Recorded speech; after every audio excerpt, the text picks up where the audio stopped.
자, 시작합시다.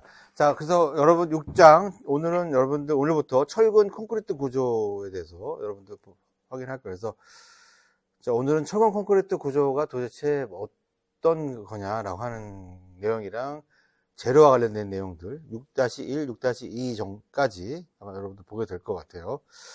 자, 그래서 철근 콘크리트 제일 중요하죠. 지금 여러분들 이 일반 구조의 이 챕터에서 철근 콘크리트 구조가 제일 중요하다. 제일 중요하다. 르꼬르비제가 빌라사보아 주택을 통해서 우리 철근 콘크리트 구조에 대해서 뭔가 어떻게 이론을 정립을 하고 실질적으로 우리가 철근 콘크리트 구조를 이제 상용화하면서 어떤 현상이 일어났어요? 아파트. 여러분들 아파트에 살고 있잖아요. 지금 아파트에 살게 된 어떤 그런 그 기술적인 배경이, 자, 이 철근 콘크리트 구조가 이제 상용화되고 쓰면 우리가 이제 실제로 이용하게 되면서 우리가 아파트라든지 또는 뭐 철근 콘크리트 구조가 아닌 거가 찾기 힘들 정도로 웬만한 거는 다 철근 콘크리트 구조로 많이 여러분들 그 건물을 짓고 있다는 거예요. 철근 콘크리트 구조. 그럼 도대체 철근 콘크리트 구조가 그러면 뭐 어떤 거길래 하냐, 뭐 중요한 거냐, 라고 생각하게 되게 모르겠지만, 자, 여러분 생각을 해보세요. 우리 예전에 파르테논 신전 사례를 하나 볼까요? 인터넷 하나 볼까요? 잠깐. 자, 파르테논 신전 하나만 찾아볼게요. 잠깐.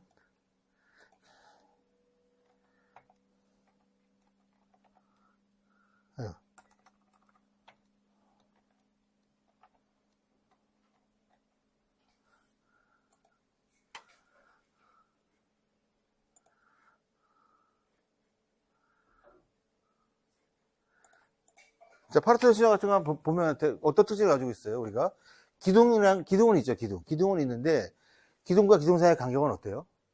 좁잖아요. 그죠? 기둥과. 왜 그러냐? 왜 기둥과 기둥 간격, 저 당시에, 지금부터 뭐 2000년, 3000년 당시에 수치가 적었잖아요. 자, 기둥 간격을 넓게 했으면 좋겠는데, 넓게 할 수가 없어. 왜 넓게 할 수가 없었죠? 기둥과 기둥 사이에 뭐가 지나가죠? 보가 지나가잖아요. 보. 그 보를 길게 하면 길게 할수록 압축력은 큰데, 돌이라는 소재는 압축력이라고 하는 거는 엄청 큰데, 그래서 기둥은 이 압축력을 받는 거잖아요. 그러니까 기둥은 뭐 괜찮아요. 근데 문제는 요 보예요. 기둥과 기둥을 연결하는 보가 인장력이 약해져가 중간에 똑 부러지더라. 여러분들 차력하시는 분들 큰 차광석 같은 거 넣고 망치로 배에다 올리고 확 깨버리잖아요. 그거는 다 쉬워요. 여러분 과학을 보면 그거 다 할 수 있는 거예요. 그러니까 돌이라는 게 인장력이 약하기 때문에 이런 돌판을 갖다가 넣고 가운데에 딱 쳐버리면 쉽게 깨진다는 얘기야. 나무 같은 거, 오래 나무가 안 깨져. 나무는 아무리 쳐봐야 깨지지 않는데, 돌은 그냥 인장이 약해서 쪼개진단 말이야, 쪼개져. 취성 파괴해가지고 그냥 갈라져. 유리가 깨지듯이 깨지는 거예요. 그러니까 그거는 뭐 대단한 게 아니야. 근데 거기에다가 또 돌 같은 경우는 어때요? 자중이지, 자중. 자체의 무게가 있기 때문에 이 무게가 모든 그 하중을 흡수하기 때문에 내가 배 위에다 올려놔도 배는 괜찮아요. 이게 이제 거기서 말하는 그걸 뭘 포함하냐면, 이제 이 돌이라고 하는 이제 석재라고 하는 거는 압축력은 어마어마하지만 인장력은 거의 제로에 가까울 정도로 인장력이 안 좋더라. 그래서 이렇게 볼을 길게 할 수가 없고 짧게 한 거야, 짧게. 이런 특징이 있고. 이 안에 다 기둥이란 말이야. 안쪽에 다 기둥이었어요. 지금 기둥이 있었는데 다 없어진 거란 말이야. 자, 그러면 저거를 어떻게 하면 저 볼을 길게 할 수 있을까라고 하는 거를 생각을 해본 거예요. 그랬더니, 좋아. 그럼 우리가 이 안에다가 철근을 한번 넣어보자, 철근을 넣으면은, 예를 들어서 이렇게 보라고 치면, 근데 요거는 지금 콘크리트니까 돌은 아니고, 우리가 성형한 거니까, 콘크리트라고 굳어진 거잖아요. 굳기 전에 안에다가 철근을 이렇게 접어놔 봤어요. 그랬더니, 위에서 하중을 내려오니까 이렇게 휘어지다는 거예요. 위에서 이렇게 하중을 받으니까 이렇게 휘어지잖아요. 그죠? 당연히. 이렇게 위에서 집중 하중을 받게 되면 휘어지겠죠. 그럼 아래가 블록해지고, 이쪽에 넓어지니까, 아래가 넓어지겠죠. 아래가 땡기는 힘이 발생되니까 이 갈라져서 여기서 이 크랙으로 이게 갈라지다. 그런데 이 철근이 이거를 버티고 있는 거예요. 철근이 이렇게 잡고 있는 거예요. 그러니까 인장력을 이렇게 쪼개지는 힘을 이 철근이 버티고 있는 힘인 거죠. 그래서 이렇게 철근을 중간에 심어놨더니 구조적으로 안정이 되더라. 라고 하는 게 우리 철근 콘크리트 구조의 핵심이에요, 핵심. 핵심. 그래서 철근 콘크리트 구조의 구조적인 특성의 핵심은 기둥이 아니라 보호인가, 보호. 기둥 같은 경우는 사실 철근이 없어도 돼요. 아까 팔았던 시험처럼 철근이 없어도 그 자체로서도 그 기둥이라고 하는 건 그 자체로서 축하 중력을 버티고 있다는 거. 압축력이 크니까. 근데 굳이 철근을 놓는 이유는 뭐예요? 혹시 모르잖아요. 혹시 옆에 미는 힘. 지진으로 해서 넘어가는 힘을 받기 위해서 우리가 이제 중간에 철근을 축하중을 넣는 거고, 또 지진에 의해서 흔들리게 되면은 흔들렸을 때 옆에서 받는 하중을 부담하기 위해서 우리가 철근을 기둥에도 넣는 거고, 실제로 우리가 실제로는 보에다가 철근을 넣어서 보강하는 구조. 이게 바로 철근 콘크리트 구조의 핵심이다라고 하는 거. 그래서 개요를 보면 여러분들 철근 콘크리트 구조는 철근과 콘크리트를 일체로 만들어서 하나로. 어떻게 이거 우리 콘크리트는 아직 이거는 우리 굳기 전에는 유동화가 되어 있는 거라서 자 어느 정도 시간이 지나면 하루 정도가 지나면은 굳어져 버린다면 굳기 전에. 그래서 내가 원하는 모양으로 거푸집을 짜서 통틀을 만들어 놓고 거기서 콘크리트를 붓고 굳기 전에 이렇게 철근을 배근하는 거죠. 배근해서 이렇게 인장력으로 해서 갈라지려고 하는 이런 있는 부분을 철근으로 보강한 구조. 그래서 일체로 만들어진 부재가 바로 철근 콘크리트 구조다. 용어 자체가. 자, 왜 이렇게 하냐 봤더니, 자, 콘크리트라고 하는 거는, 콘크리트는 돌이에요, 돌. 어떻게 보면 돌, 압축력을 받는 돌이라고 보면 되고, 콘크리트는 압축력을 부담하고, 그리고 인장력이 약하단 말이에요. 쪼개지기는 힘이 있어가지고. 돌을 쪼개듯이 인장력이 약하지만, 자, 그거를 철근으로서 인장력을 보강하는 구조라는 거죠. 그래서 이게 철근 콘크리트 구조의 정의인데, 요 안에 모든 내용들이 다 들어가 있는 거예요. 그래서 철근은 인장력을, 콘크리트는 압축력을 부담한다. 라고 하는 거. 그렇죠. 그래서 요 철근을 이렇게 보에다가 심어 놨잖아요. 요거를 주근이라고 하고, 요걸 늑근이라고 하는데, 가만히 보면 어떻게, 여기 주근이 보면, 여기 가운데 보면 주근이 하나, 둘, 세 가닥 있죠. 하나, 둘, 세 가닥. 위에는 두 가닥만 있어요. 그러면은, 여기에 하중을 받으면 이렇게 휘어버리잖아요. 이것처럼. 그러니까 이쪽에서 이쪽에서 이제 문제가 발생하는 거예요. 그러니까 이쪽에 문제가 발생하는 부분에다가 철근을 더 많이 배근한 거예요. 반대로 여기죠, 여기가 많이 더 하중을 많이 받는데요. 요게 뭐, 예를 들면 이거를 이렇게 여기서 가운데 한번 눌러보세요. 가운데를 집중하죠. 이렇게 눌러보면 이렇게 U자 모양으로 되죠. 자, 이런 경우는 이쪽에 이렇게 하중이 요렇게 받기 때문에 사실 여기가 터진단 말이에요. 근데 이거를 뭐가 잡고 있어요? 기둥이 꽉 잡고 있는 거잖아요. 기둥이 꽉 잡고 있는 거야, 기둥이. 자, 다시 한번 눌러보세요. 그리고 블록한 부분이 어디 생겨요? 좀 더. 가운데 생기고, 이 담부에서 블록한 부분은 어디, 이쪽 부분 블록한 부분은 어디에 생겨요? 윗부로 생기잖아요, 그지? 위가 블록하잖아요. 그러니까, 여기가 터져, 여기가 터진다는 얘기예요. 여기 담부에서는. 왜냐면 이 기둥을 꽉 잡고 있으니까. 여기 라멘 구조가 꽉 잡고 있는 거거든요. 이렇게 걸치는 게 아니라, 철거 구조는 걸쳐 있는 거고, 가구식 구조는 걸쳐 있는 거고, 라멘 구조는 꽉 잡고 있는 거여서, 이렇게 이런 형태로 터져요. 그러니까, 이쪽 부분이 취약하고, 이쪽 부분이 취약한 거예요. 그러니까 취약한 부분에다가 철근을 더 많이 배근하는 거. 이게 이제 철근 콘크리트 구조의 핵심. 그러면 요 내용을 이해하면 철근 콘크리트 구조의 한 60%는 그냥 끝난 거예요. 그래서, 그 볼을 이렇게 만드는구나. 라고 하는 거. 여기잖아요. 여기 가운데가 인장력을 많이 받고, 여기가 양 담부에서 맞는다는 얘기예요. 힘 모멘트를. 이렇게 휘어지죠. 이렇게 휘어지니까 이쪽에서 살짝 터질 수가 있다는 거죠. 여기도 터지고. 이쪽이 힘을 가장 많이 받는 데고, 그 다음에 여기. 실질적으로 여기는 힘을 안 받아요, 거의. 인장력을 제로야, 여기. 이쪽에는 철근 안 넣어도 돼요, 사실은. 잘라도 돼. 여기는 철근을 잘라도, 뭐, 건물이 무너지지 않단 말이에요. 여기 잘라버려도. 근데 여기는 왜 철근이 왜 있어요? 감아야 되잖아요. 갈비뼈 늑근을 감아야 되니까. 하나 있는 거예요. 저게 시공상, 편의 때문에 이렇게 사실상 있는 거예요. 자, 여기가 철근 콘크리트의 핵심이다라고 하는 거. 자, 이렇게 해봤더니, 그래서 여기까지 본 거고. 근데 일체를 하나 만들어 놨는데, 얘네들 특징을 보니까 이런 특징이 있더라고요. 만약에 열을 받아가지고, 열을 받으면 재료가 팽창이 되잖아요. 그럼 만약에 철근이랑 콘크리트랑 팽창 계수가 다르다면은 철근이 더 많이 팽창이 된다. 그러면 철근이 안에서 팽창이 되니까 균열이 가겠죠. 근데 다행히도 철근과 콘크리트 열 팽창수가 거의 같아요.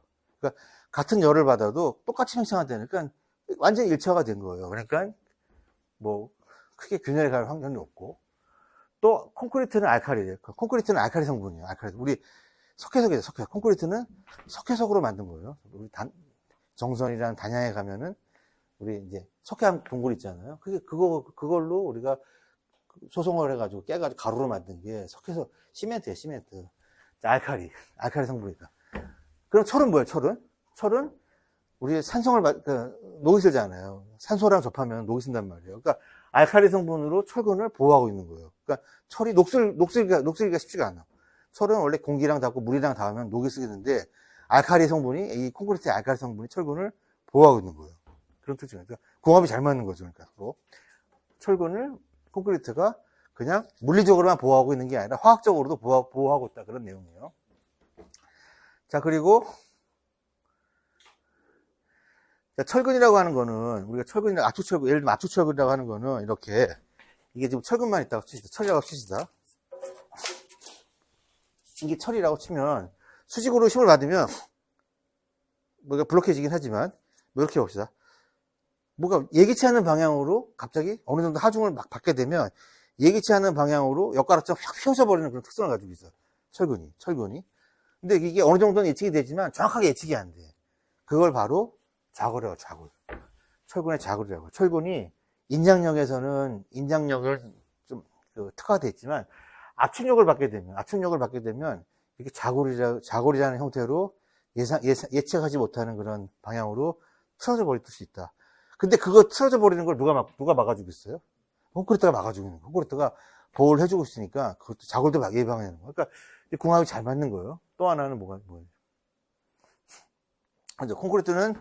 콘크리트 자체가 자중이 크잖아요. 그러면 이걸 막 누르고 있는 거잖아요. 누를 때 이 철근까지도 눌러버리는 거예요. 안에는 철근까지도 이렇게 누르고 있는 거예요. 안에 자중 때문에 안에는 철근이 그 힘에 의해서 눌러버리니까, 그러니까 누르고 있다는 얘기는 뭐예요? 철근이랑 콘크리트랑 사이에 부착력이, 마찰력이 훨씬 더 세진다는 얘기잖아요. 그러니까 자중에 의해서 더 안정이 된다. 뭐 그런 의미 보죠. 이게 콘크리트 구조의 핵심. 여러분들 요거를 이제 뭐 외우는 게 아니라 이해를 하면 되는 거죠. 이제 이해가 되죠. 이게 오늘 배우는 것 중에 제일 중요한 거예요. 이거를 이해하고 있으면은, 일단 청글 콘크리트 구조의 한 60% 이상은 이제 다 이해하고 있는 거예요. 그러면서 그걸 알아야 나중에 이렇게 철근이 어떻게 배근하고 어디에 응력이 많이 생기고 이런 것들이 이제 요거를 알고 나면 이제 이해가 되는 거죠. 자, 그렇다. 자, 그래서 넘어가면, 그래서 청구구대의 장점이라든가 이런 거를, 장단점을 비교해 보면, 당연히 내구성이 좋고, 강도 좋고, 내구성, 내화성, 화학에도 강하고, 내화성. 화학이 아니라 불에 강한 거야, 불이 났을 때, 여러분, 그 철근 같은 경우는 불이 나면 어떻게 돼요? 불이 나면은, 열을 받으면 철은 강도가 갑자기 약해져요. 엿가락처럼 휘을 수도 있다는 거. 열을 받으면. 뭐, 물론 방화구조이긴 하지만, 이것도 방화구조이긴 하지만, 열을 받게 되면은, 어느 정도 열을 받게 되면, 이제 강도가 확 줄어든단 말이에요. 그러니까, 콘크리트가 그 철을 보호하고 있으니까. 반면에 돌은 불에 강하잖아요. 그러니까, 내화성도 크다, 장점. 내구성이 크고, 내진 내품 당연히 우수하고. 내가 고프집을 어떻게 짜냐에 따라서 다양하게 만들 수 있잖아요. 비교적. 내가 원하는 대로 만들기 쉽지가 않아요. 청콘크리트가. 그럼에도 불구하고, 어느 정도는 내가 그냥 원하는 형태를 만들 수가 있어요. 뭐, 쉘구조를 가능은 해요. 쉘구조. 근데 어려워요. 쉘구조는. 그러니까 일반적으로 직각으로 해서 만들어야지, 뭐, 쉘구조, 뭐, 절판구조, 이렇게 내가 원하는 모양으로 만드는 데는 비용이 많이 발생돼서 그게 문제인 거지, 안 되는 건 아닌 거예요. 그래서 내가 원하는 다양한 구조물을 만들 수가 있고. 똑같은 개념이죠. 내가 치수 같은 것들 마음대로 할 수 있고. 유지 보수비가 비교적 싸다고 보는 거죠. 내구성이 좋으니까 유지 보수비도 좋은 거죠. 자, 이런 것들이 이제 콘크리트의 장점. 여러분들은 지금 이제 콘크리트를 처음 배우는 입장이니까 이런 콘크리트의 기본 원리, 철근 콘크리트 구조의 기본 구조랑 이런 장단점을 이해하는 게 제일 중요하다는 거예요. 나머지는 또 어차피 계속 배우면서 뒤로 가면서 이제 배우게 될 거예요. 단점이라면은 콘크리트는 자중이 커요. 돌이잖아요, 돌. 돌에다가 철을 섞은 거니까 돌 다 자중이 크다는 얘기죠. 그러니까 이제 무겁고 또 아까 했던 것처럼 균열이 발생할 수가 있다. 아까 뭐 알카리토는 보호하고 있기도 하지만 그럼에도 불구하고 왜 균열이 발생하냐면 저거는 이제 좀 설명을 해야 되는데 왜 콘크리트가 여기 보면 다 균열이 있잖아요. 여기도 보면 응용을 받게 되면 균열 힘을 받는 쪽에서 이렇게 주저앉으려고 하잖아요. 자중 때문에 자중이 커서 주저앉으려고 하면 이런 데가 균열이 생기기도 하고 그리고 콘크리트가 균열이 발생하는 원인 중에 하나는 콘크리트는 여러분들 물하고 시멘트하고 섞어서 만든 거잖아요. 그러면 이게 여러분 콘크리트 타설할 때 물 유동화된 그 콘크리트를 부어가지고 물이 날아가면은 굳어져가지고 콘크리트가 되는 거예요. 철근 콘크리트가. 근데 원래 있던 물들은 없어진 거잖아요. 그럼 원래 있던 이 콘크리트 안에 있던 물들이 어딘가로 없어졌다는 얘기예요. 날아갔다는 얘기예요. 그럼 날아갔으면 그냥 날아가는 게 아니라 어떤 구멍이라든가 틈을 통해서 밖으로 나가고 있는 거예요. 그러면 미세한 틈이 있다는 거예요. 그렇기 때문에 그 틈 사이로 균열이 갈 수가 있다는 거야. 그리고 콘크리트는 건조가 되면 수축이 돼요, 수축. 보통 일반적으로 수축이 되거든요. 줄어들어요, 부피가. 그러다 보니까 이렇게 균열이 발생할 수 있다. 무게라든가 자중이 크고 그 자체의 어떤 그런 화학 특성으로 인해서 균열이 발생할 수 있다. 그래서 그냥 이렇게 말하면 돼요. 자중이 크고 왜 균열이 발생하지까지는 몰라도 되고 어쨌든 균열이 발생할 수 있다 라고 하는 거. 그리고 습식 시공이라서 시공이 번거롭다. 번거롭잖아요. 여러분들 물로 이겨가지고 벽돌을 쌓으려고 힘들잖아요. 그냥 나무로 해가지고 뚝뚝딱 망치로 하면 편한데 물로 넣어서 이겨서 구울 때까지 기다리고 거푸집을 또 짜고 이런 거는 번거롭다는 얘기예요. 그래서 시공상에 불편함이 있다라고 하는 거. 공기가 길다라고 하는 거는 우리가 거푸집도 짜야 되고 갖다 부어야 되고 부기 전에 비벼야 되고 비비고 놓고 경화대까지 기다렸다가 거푸집을 빼야 되고 이런 과정이 필요하다는 거예요. 그래서 공사 기간이 긴 거예요, 긴 거. 대체적으로 습식 공사가 공사 기간이 길어요. 그래서 그 특징이 있다라고 하는 거. 그리고 엄청 이게 강도라든가 이런 게 세잖아요. 그러니까 나중에 철거하려면 힘들어요. 여러분들 청글 콘크리트로 된 약간 흉측한 그런 건물들, 옛날 건물들 막 주변에 있단 말이에요. 옛날에 뭐 학교라든지 무슨 뭐 연수원이라든지 이런 아니면 뭐 기도원이라든가 이런 거 산속에 막 건물들이 있는데 그 버려진 건물들이 많잖아요. 그거 왜 벌어졌냐면 그거 철거하는데 돈이에요, 돈. 왜냐면 그 폐기물 일단 그걸 뽀개는 것도 힘들지만 또 폐기물을 그냥 갖다 버리면 이게 범죄잖아요. 지정한 위치에다가만 버려야 된단 말이에요. 요즘 산업 폐기물은. 그러니까 이게 철거하기도 힘들고 버리기도 힘들고 그래가지고 그냥 놔두는 거예요. 그냥 놔두는. 어쨌든 철거 변경이 곤란하기 때문에 힘들다. 자, 이런 장단점을 가지고 있다라고 하는 거. 자, 그래서 콘크리트를 구성하는 데에는 그래서 오늘 여러분들 콘크리트 재료와 관련된 내용을 이제 보게 될 건데, 자, 철근 콘크리트 구조는 뭘로 구성됐냐, 재료가? 아까 봤듯이 철근이랑 콘크리트로 구성이 되어 있어요. 철근이랑 콘크리트. 그럼 콘크리트는 뭘로 구성되어 있냐, 콘크리트는 시멘트, 모래, 자갈. 시멘트, 모래, 자갈, 물. 자, 요거를 4개를 합쳐가지고 콘크리트가 되는 거예요. 시멘트, 자갈, 모래, 물. 자, 그 내용을 좀 보는 거예요. 그 내용을 보는 건데, 그죠? 시멘트가 있고, 자갈이 있고, 그 다음에 철근이 있고, 뭐 이런 내용들이 쭉 나와요. 뒤로 보면은. 자, 그런데 여러분들, 뭐 이런 내용이 중요한 게 아니라, 여러분들 뭐 이런 내용은 여러분 읽어보면 알 수 있는 거고, 자, 그러면은 그냥 수업을 좀 재밌게 좀 하려면, 그러면 시멘트, 우리 콘크리트를 구성하고 있는 시멘트, 모래, 자갈, 물 중에서 여러분들은 제일 중요한 게 뭐라고 생각을 해요? 물? 물은 다 화합을 한 그런 개념. 그래, 물도 중요하죠. 그죠? 물도 중요하고. 대체적으로 우리가, 시멘트가 이 강도가 있잖아요. 이 강도. 이게 지금 강도가 있단 말이에요. 그럼 이 강도의, 결과물에 대한 강도에 대한 것들은 그 돌의 강도랑 같다고 볼까. 우리 그 안에 들어가는 굵은 골재 있잖아요. 그 자갈들이 들어간단 말이야. 그 자갈들의 강도라고 보면 돼. 왜냐면, 보통 우리 콘크리트를 구성할 때, 이 굵은 골재, 자갈이 한 70% 정도야, 70%. 60에서 70%는 그 체적으로 봤을 때 자갈 형태가 많다는 거야. 이 안에 보면은 펑펑해 보이지만, 이 안에는 조그만 돌들, 요만한 돌들이, 자갈들이 막 안에 들어가 있다는 얘기예요. 그 자갈들이 서로 뭘로 연결되냐 하면은 시멘트로 연결해요. 시멘트가 그 자갈과 자갈 사이를 연결하고 있는 연결체가 되는 거예요. 그래서 시멘트 자갈. 그리고 모래는 뭐야, 모래 같은 경우는 약간 유동성 있게 시멘트를 이렇게 거푸서 짠 다음에 갖다 타설을 하게 되면 구석구석 들어가야 되잖아요. 구석구석 들어가려면 모래랑 자갈이랑 물이랑 이걸 적절하게 배합을 해야 약간 유동성이 생겨가지고 구석구석에 이렇게 집어넣을 수가 있는 거죠. 근데 대표적인 많은 체적을 차지하고 있는 게 자갈이더라, 자갈. 그럼 왜 자갈을 많이 이렇게 할까요? 자갈을 많이 집어넣는 이유가 뭐예요? 싸니까.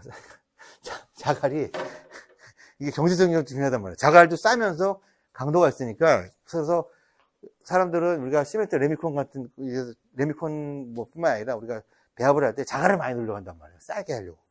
자갈을 많이 넣고 시멘트 양을 좀 줄이려고 하는 그런 특징이 있는데, 자, 어쨌든 그렇다는 얘기. 그래서 이 자갈, 골재가, 여기 뭐 골재가 나와요. 그걸 자갈을 골재라고 하는 거예요. 뒤에 보면은, 골재라는 말 바로 뒤에 골재가 나오잖아요. 골재가 자갈을 얘기하는 거고, 자, 시멘트는 그럼 이런 자갈이나 모래를 결합하는 결합제 역할을 하는 거예요. 자, 그러면 시멘트의 종류는 뭐가 있나 하나 봅시다. 시멘트의 종류. 시멘트에 여러분들 천무지역 가면 시멘트 팔잖아요. 그 시멘트가 바로 포틀랜드 시멘트예요. 포틀랜드 시멘트. 일단 물체를 교착시키는 거, 서로 합치는 게 시멘트고, 대표적인 게 포틀랜드 시멘트예요. 포틀랜드 시멘트. 일반적으로 사용되고 회색으로 된 거. 그러면 여러분들 요거는 여러분 교재에는 뭐 이렇게 시멘트 종류가 나와 있는데, 그럼 시멘트를 어떻게 만드냐를 우리가 한번 생각해 보면, 여러분들 저쪽 강원도 태백이라는 데 가면은 석회석들이 엄청 많이 나요. 석회석, 땅을 파면 다 석회석이에요. 왜냐면 지하동굴, 지하동굴 많잖아요. 그 석회석을 가져와서 석회석에다가 점토라고 하면 그냥 흙이에요, 흙. 그 점토를 섞어. 그러면 시멘트가 석회석을 많이 하겠죠. 석회석이나 점토를 섞은 거를 불로 구워버려요, 가열해버려요. 우리 소송한다고 그러거든요. 소송을 하면은 우리 타일 굽듯이 이게 막 아까 클리커 형태의 어떤 그냥 못생긴 그런 돌덩어리들이 이제 만들어져요. 석회석이랑 점토를 섞어서 하면. 자, 그거를 우리가 보통 클랭커라고 하는데, 그 클랭커를 기계로 빻아요. 아주 곱게 빻으면은 그 자체가 이제 그게 시멘트가 되는 거예요. 나중에 물을 가하면은 굳어버리는 성질이 있는데, 굳는 정도를 조절하기 위해서 거기다가 석고를 좀 넣어요, 석고. 여러분, 여기 부러지면 석고 하잖아요. 석고는 막 5분이면 굳어버리잖아요. 석고라는 건 굽는 그런 기능을 갖고 있는데, 그 석고를 섞은 게 바로 시멘트야. 시멘트. 그걸 근데 거기에다가 아까 우리 볼 때 석회석은 어디 가나 다 석회석이잖아요. 뭐 미국에서 나는 석회석이랑 우리나라에서 나는 석회석이랑 화학적으로 다르지가 않아요. 똑같아요. 근데 아까 얘기했던 석회석이 점토를 집어넣어요, 점토. 점토는 지역마다 좀 다르잖아요. 땅 파면은 점토에 여러 가지 유기물이 들어올 수도 있고, 뭐 점토 성분이 다를 수도 있어요. 근데 예전에 영국의 포틀랜드 지방에서 그 지방의 점토를 섞어가지고 이렇게 소송을 했더니 품질이 좋더라. 그래서 그 포틀랜드 지방에서 이 시멘트를 만들기 시작을 했단 말이에요. 근데 그래서 거기서 만들어진 그 시멘트, 거기서 혼합되어 있는 점토의 성분으로 만든 시멘트를 우리가 포틀랜드 시멘트라고 하는 거예요. 그래서 여러분들이 천무지점 가면은 이렇게 회색으로 되어 있는 그 시멘트가 그냥 일반 포틀랜드 시멘트예요. 시멘트, 그다 하는 거. 그래서 요거다 봐. 포틀랜드 시멘트. 그거를 시멘트라고 줄여서 우리는 그거를 시멘트라고 부르는 거예요. 앞에 포틀랜드라는 말이 좀 생략되어 있는 경우가 많아요. 자, 그럼 그 포틀랜드 시멘트는 몇 가지로 나눌 수 있다는 거예요. 몇 가지로. 그냥 보통 있고 조강, 중용료. 특히 가장 이게 중요한 게 요거 세 가지가 제일 중요해요. 이게 뭐냐면 조강은 빨리 굽는 거예요. 빨리. 요거는 그냥 천천히 기본으로 굽는 거고, 빨리 굽는 거고, 중용료로는 천천히 굽는 거예요. 천천히. 보통 우리가 콘크리트를 이거 너무 길게 하면, 여러분들 콘크리트 공사할 때 콘크리트를 이제 타설하잖아요. 그러면은 얼마 정도 지나면은 굽기 얼마 정도 지나면 굽기를 물론 조절을 하는 거지만, 우리가 배합 설계라가 조절하는데, 보통 1시간이 지나면 굽기 시작을 해요. 1시간이 지나면 콘크리트가 굽기 시작을 해요. 그래서 얼마 정도 되면 완전히 굳어지냐면, 한 10시간 정도 되면은 그냥 굳어는 져요. 근데 강도는 안 나오지만, 어쨌든 굳어져. 여러분들 공사할 때 어떻게 해요? 빨리 쳐야 된단 말이야. 1시간이 많이 굳어지기 시작하니까, 굳어지기 전에 빨리 콘크리트를 부어가지고 채워놓고, 그럼 보통 한 3-4시간 정도 걸려요. 그럼 밥 먹으러 가요. 이제 아침에 와가지고 콘크리트 쳐놓고, 밥 먹으러 갔다가 잘 됐나 확인하고, 그러다 와서 보면은 굳어져 있어요. 그게 이제 콘크리트가 굳어져요. 근데 그거를 겨울 같은 경우에는 좀 날씨가 춥기 때문에 좀 빨리 굳었으면, 빨리 굳어도 안 굳어져요. 날씨가 추워지면 안 굳어져요. 그래서 그런 경우에 쓰는 게 바로 조각 포트랜드. 빨리 굳어지게끔. 온도가 낮아서 추워서 경화가 잘 안 굳어질 때, 그때 쓰는 게 이제 조각 포트랜드 시멘트라고 그냥 보면 돼요. 여기서 온도가 낮은 곳에서 공사도를 빨리 할 수 있다. 조각 빨리 굳는다. 그다음에 조각 시멘트고. 요거에 대한 화학 이런 거는 뭐라도 되고, 나중에 배울 거고. 중용열 시멘트라고 하는 거는, 시멘트라고 하는 거는, 이거 특히 이 조각 시멘트 같은 경우는 빨리 굽다 보니까 열이 많이 나요. 여러분들 석고 같은 경우 이렇게 볼 때, 석고로 고정하면 열 막 나잖아요. 빨리 굽기 때문에 열이 나는 거예요. 그래서 마찬가지로 조각 포트랜드 시멘트도 빨리 굳어지는 거기 때문에 좀 열이 나는 거고, 중용열 시멘트 같은 경우는 천천히 굳어요. 오히려 천천히 늦게 굳어지는 거예요. 그래서 수화열도 열도 적고 천천히 굳어져요. 그러면 어떤 게 더 좋아요? 두 개 다 좋다 나쁘다 얘기할 수 없는데, 보통의 경우는, 보통 건축공사 입장에서 봤을 때는 빨리 한 층 짓고 또 다음 층 빨리 져야 되잖아요. 또 짓고. 보통 일주일에 하나씩 짓잖아요. 한 층은 2주에 하나씩 짓기도 하고. 그러니까 빨리 짓는 게 우선이에요. 그러다 보니까 건축공사 할 때는 조강이라든지 보통은 쓰고, 요 중용열 같은 경우는 천천히 굳어진다 했잖아요. 천천히 굳어지기 때문에 주로 교각이라든지 또는 뭐 토목에서 쓸 때는 보통 이게 조각용 중용열 포트랜드 시멘트 써요. 중용열 포트랜드 시멘트 같은 경우는 천천히 굳어지지만 강도는 더 써요. 마지막 장기 강도가 더 좋고, 조강이라든가 보통 시멘트 같은 경우는 초기 강도가 좋고, 그런 특징을 가지고 있다라고 하는 거. 자, 그래서 요거 지금 여러분들 시멘트, 일단은 여러분들이 알아야 될 게, 시멘트의 가장 기본은 이제 포트랜드 시멘트가 기본이고, 자, 포트랜드 시멘트 중에는 뭐 조각용이 있고 중용용이 있다. 빨리 마르느냐, 굳냐, 천천히 굳냐, 그런 게 있다라고 하는 거. 자, 그게 시멘트의 종류의 가장 큰 핵심이고, 그 밑에 보면 여기 있어요. 고로 시멘트, 실리카 시멘트, 플라이애시 시멘트, 알루미늄 이런 것도 있다라고 하는 거.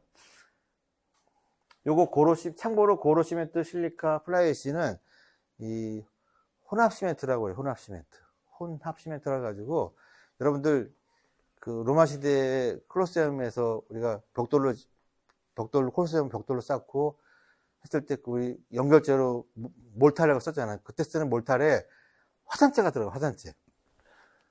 화산재를 집어넣었더니, 화산재를 뭐 이렇게 진흙이나 섞어서 했더니 몰탈이 되더라. 지금의 시멘트가 됐다는 거예요. 바로 그거예요. 요 실리카가 화산재. 실리카, 천연 화산재.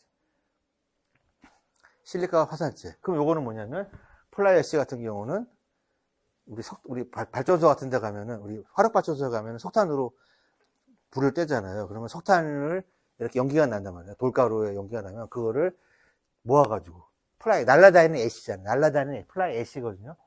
날라다니는 애쉬예요. 가루. 연기를 모아가지고 만든 가루들이, 비싼 가루들이에요. 그리고 아까 했던 이 실리카 같은 경우는 화산재고, 고로 시멘트는 뭐냐면 여러분들 선철. 우리 철광석이죠, 철광석. 철광석은 철이랑 돌이 섞여 있는 거 철광석인데, 그거를 석탄이랑 같이 용광로에다 집어넣으면은 철은 내려가고 돌은 올라가요. 그러면은 철은 우리가 그냥 철로 쓰면 되는 거고, 위에 뜨는 거, 가벼운 돌들은 위에 뜬 돌들을 막 분쇄해가지고 가루를 만든 게 고로 시멘트. 고로예요, 고로에서 나오는 슬래그야, 슬래그. 그러면 고로 시멘트랑 실리카랑 플라이애시는 세 개는 어떤 특징이 있어요? 제가 얘기한 거 가지고 봤을 때, 고로 슬래그랑 플라이애시랑 그 다음에 실리카는 세 가지 공통적인 특징이 있어요. 뭐예요? 돌가루인데, 한번 열을 받은 돌가루, 한번 열을 받아가지고 연기처럼 이렇게 미세한 돌가루를 내요. 그러니까 이런 것들이 같이 시멘트에다가 섞었더니 시멘트 성질이 좋아지더라. 또 가격도 저렴해지고 싸니까, 부산물 싸니까. 그런 특징이에요. 자, 이런 특징을 가지고 있는 게 고로 실리카 세 가지고. 그래서, 자, 이런 것들은 뭐 요 세 가지는 다 장점이 다 똑같아요. 여기 보면 뭐 이렇게 나와 있는데, 어쨌든 내구성도 좋게 하고, 작업성도 좋게 하고, 여기 보면 이런 명이 나와 있잖아요. 뭐, 화학성이 좋다. 내해성이 좋다. 뭐 화학적 정확성이 좋다, 수밀성이 좋다, 뭐 이런 얘기가 이런 얘기가 나오잖아요. 이거 한마디로 얘기하면은 뭐냐면, 내구성이잖아, 내구성. 내구성이 좋다는 얘기예요. 그러니까 뭔 다 정확한 거잖아. 화학에도 정확하고, 수밀성. 내구성이 좋다. 쉽게 얘기하면은, 여러분들, 요거 지금 밖에 콘크리트로 돼 있잖아요, 여기. 그 밖에 뭐가 있어요? 밖에 벽돌 있잖아요. 벽돌로 마감하지 않아도 그냥 내구성이 좋기 때문에 괜찮다라고 하는 그 의미로 보면 돼요. 내구성. 그러면 내구성이 좋다는 얘기하고 강도는? 압축 강도는 조금 안 좋아요. 근데 압축 강도가 조금 안 좋다 하더라도 내구성이 워낙 좋아지니까 이거 좋다는 얘기고. 근데 알루미늄 시멘트는 빨리 급결성. 이거는 진짜 빨리 공사하고 싶을 때. 또는 교각이라든지 물에서 이제 교각 같은 거 만들 때 알루미늄 시멘트를 쓰고 급경성. 팽창 시멘트라는 것도 있습니다. 원래 시멘트는 건조가 되면 줄어드는데 줄어들지 않게 만드는 그런 성질을 갖고 있는 게 무수축 팽창 시멘트 또는 무수축 시멘트라고 해요. 수축이 안 된다는 얘기예요. 자, 이거 중요한 거. 이게 제일 중요해요, 사실은 지금 오늘. 다음 넘어갑시다. 다음은 이제 골재. 시멘트 그냥 가볍게 봤어요, 지금 보고. 자, 골재는 아까 뭐라고 했어요? 자갈이랑. 자, 골재는 크게 두 가지로 나눠지는 거예요. 자갈하고, 그 다음에 모래. 보통 자갈을 굵은 골재라고 하고, 그냥 뭐 자갈이라고 안 그러고, 사실은 이제 우리가 전문 용어로 얘기하면, 굵은 골재, 그 다음에 잔골재 이렇게 나와요. 잔골재는 모래, 보통. 그래서 자갈이랑 모래랑 시멘트랑 섞어가지고 만든 거. 우리 이런 게 있잖아. 뭐. 몰탈 만들 때. 우리 그거 했었죠. 기억나나요? 우리 벽돌 공사할 때 몰탈을 뭐 1대 시멘트랑 모래랑 섞어서 물이랑 뭐 1대 2대 3모래랑 1대 3. 그게 바로 그거예요. 배합을 하는 거예요. 어떤 특정한 목적에 따라서 그때마다 조금 배합 비율을 달리하는 건데. 자, 그래서 골재다라고 하는 거. 그래서 보면 되고. 그래서 당연히 골재는 뭐 그냥 불순물이 없어야 되고. 또 골재 자갈 같은 거. 자갈로 봤을 때는 구형이 좋다. 구형. 동그란 게 그러니까 우리가 여러분들 쇠석이 있고 둥근 골재가 있어요. 쇠석이라는 건 뭐야? 깬자갈. 우리 옛날에는 여러분들 한강에 가면은 한강도 그렇고 골재가 많았어요. 그러니까 둥근 골재가 많았죠. 둥근 자갈이 많았어요. 근데 지금은 둥근 자갈이 없단 말이에요. 하도 많이 파가지고 둥근 골재, 강자갈이 없어요. 다 씨가 말라버렸단 말이에요. 그럼 어떻게 우리 골재 쓸 때 어떻게 해요? 기존의 돌을 깨가지고 쓴단 말이에요. 쇠석이라고 그래요. 쇠석. 쇠석은 단점이 뭐예요? 깼으니까 동그랗지가 않아요. 그래서 그런 거는 보지 않고 가장 좋은 거는 구형. 동그란 게 제일 좋고, 근데 구형이면서도 표면이 거칠해져요. 근데 대체적으로 구형이면 표면이 거칠하진 않은데, 그래도 가장 좋은 거는 구형이면서 표면이 거친 게 좋다. 당연히 강도가 커야 된다. 뭐 이런 얘기고. 아까 얘기했던 잔골재, 굵은 골재. 그래서 정의로 보면 우리가 5mm 채가 가지고 우리 채 있죠, 채. 이렇게 보면 옛날에는 막 이런 거 있었단 말이에요. 요즘에 그런 거 거의 없지만 옛날에 막 저 어렸을 때만 해도 공사할 때만 있죠. 채를 갖다가 이렇게 흔들어요, 양쪽에서. 그리고 모래를 갖다 붓고. 남는 거는 굵은 골재, 밑으로 빠지는 거는 잔골재. 뭐 이런 식으로 했어요. 자, 그런 거. 그래서 살짝 정의는 5mm 채 기준으로 남는 거냐, 밑에 빠지는 거냐, 라고 하는 걸 가지고 잔골재, 굵은골재를 할 수가 있고. 그렇다. 밑에 여러분 골재에 뭐 단위 용접증한 게 나와 있는데, 요거 막 읽어보면 여러분들 무슨 말인지 하나도 모를 수 있는데, 그냥 간략하게 설명을 할게요. 여러분 밑에 보면. 자, 콘크리트를 우리가 만들 때는 시멘트랑 골재는 잔골재, 굵은골재가 다 있는데, 물이랑 시멘트, 골재, 물. 이 세 가지가 이제 쓰게 되는데, 자, 그 세 가지의 비율에 따라서 시멘트의 강도가 이제 나오게 되는 거예요. 근데 이럴 수 있잖아요. 내가 물을 한 100cc만 넣어야 되는데, 원래 100cc 정도만 넣어야 되는데, 근데 골재 자체가 물을 포함하고 있는 경우도 있잖아요. 그러면은 골재가 물을 얼마만큼 포함되는지를 알아야지 좀 내가 물을 양을 조절할 수 있잖아요. 만약에 이 자갈이 완전히 말라있는 자갈이다. 완전 말라있는 자갈이랑 모래를 쓴다고 하면은 내가 물을 100cc를 넣었더니 그게 100cc 다 쭉쭉 빨 수 있잖아요. 그죠? 어떤 골재 같은 경우는 다 젖어 있는 골재도 있어요. 완전히 젖어 있고, 뭐 이런 골재도 있어요. 자, 그런 경우에는 빨아들지 않으니까 물을 덜 넣어야 될 수도 있고. 그거 골재가 어떤 상태냐에 따라서 물 양을 좀 나중에 보정을 해줘야 된다는 얘기예요. 그래서 골재가 물을 얼마큼 포함하고 있는지를 판단하는 게 중요하다기보다도 의미가 있다 하는 거예요. 그 얘기를 하고 있는 건데 되게 좀 어렵게 얘기했기 때문에 여러분들이 한번 읽어보고 요 그림으로 보는 게, 뒤에 보면 그림으로 보는 게 낫어요. 그래서 골재 같은 경우는 완전하게, 보통 우리 공기 중에서는 이 돌 안에 수분이 좀 어느 정도 있어요. 그리고 겉에는 수분이 있고, 수분이 있고, 어떤 경우에는 돌 안에는 수분이 꽉 찼고, 돌 밖에도 수분이 있는 경우도 있어요. 요거를 수분 상태, 공기 중에서 건조된 상태, 기건 상태라고 하는 거예요. 표건 상태라고 하는 건 뭐냐면, 돌 안에는 물이 수분을 꽉 차고 있는데, 겉에는 말라있는 상태. 이거. 그러니까 여러분들이 만약에 골재를 쓴다고 한다면, 어떤 상태의 골재를 쓰는 게 제일 물량을 조절하기가 쉬워요? 이거겠죠, 이거, 표건 상태. 그러니까 이거는 물 안을 물을 더 빨아들일 수 있는 거고, 얘는 이 물이 밖으로 나올 수 있는 거예요. 그러니까 나중에 물 조절하기가 어려워요. 근데 이 표건 상태 같은 경우는 물 조절하기가 쉬워요. 왜냐면은 어차피 안에서 요 자체의 무게만 알면 되니까. 그래서 우리가 골재를 쓸 때는 요 표건 내포 표건 상태. 표면에만 건조되어 있고 완전히 내부가 포수 상태인 거를 쓰는 거예요. 그 내용이 어디에 있냐면 여기 위에 이런 내용이 있을 거야.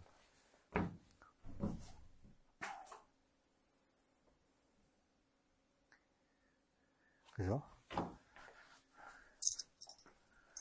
요 내용을 읽어보면 그 내용이에요. 여러분 읽어보면은 함수율이 클 수도 있고 적을 수도 있고, 골재가 가지고 있는 함수율이 클 수도 있고 적을 수도 있기 때문에 그 상황에 따라 다르다는 얘기예요. 그래서 함수율이 클 경우에는 물을 좀 덜 넣어야 되고, 함수율이 많을 경우에는 물을 덜 넣어도 되고, 이런 차이가 있다, 그런 내용을 설명하고 있는 거예요. 자, 그렇다라고 하는 거. 요런 개념이 있다는 거 정도만 알면 돼요. 여러분들은 아직, 나중에 여러분들 2학년 3학년 올라가면은 이거 함수를 다 계산하고, 해서 이렇게 단위수량을 결정을 해가지고 어떻게 배합을 할 건지, 이런 거에 대한 내용도 이제 보게 될 거예요. 자, 그리고, 이거 용어 종류 중에서 이제 골재의 공급률이 있는데, 실정률이라고 있어요, 실정률. 여러분들 만약에 깬 자갈이 있다고 쳐요. 큰 돌을 깨가지고 깬 자갈로 만들었어요. 그래서 요만한 용기에다가 깬 자갈을 다 부어버렸어요. 그러면 이 요만한 1m 최적 안에 자갈이 가지고 있는 최적이 있을 거 아니에요? 자갈이 가지고 있는 최적이고 비어있는 부분이 있을 거 아니에요? 깬 자갈이 가지고 있는 최적이 바로 실정이에요, 실제로 골재 중에서 실제로 돌이 차지하고 있는 비중이고, 공국에 해당되는 거는 1-, 그죠? 실제로 차지하고 있는 율을 실정률이라고 하는 거.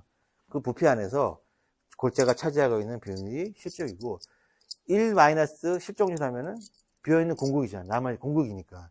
그러니까 공국 플러스 실정률을 더하면 1이 되는 거예요. 공국이 60%가 있고, 실적이 40%가 있다고 칩시다. 그러면 두 개 합치면 100%잖아요. 단위 용적 안에는. 그 얘기 하는 거예요, 그 얘기. 그래서 실정률이라고 하는 거는 어떤 특정한 1제곱미터, 세제곱미터 안에 돌이 차지하고 있는 비율을 실정률이라고 하는 거고, 아닌 부분은 공국률. 그럼 여러분들, 깬 자갈이죠, 깬 자갈. 아까 쇠석이다. 쇠석이 더 실정률이 좋을 것 같아요? 아니면 둥근 자갈이 더 실정률이 좋아 보여요?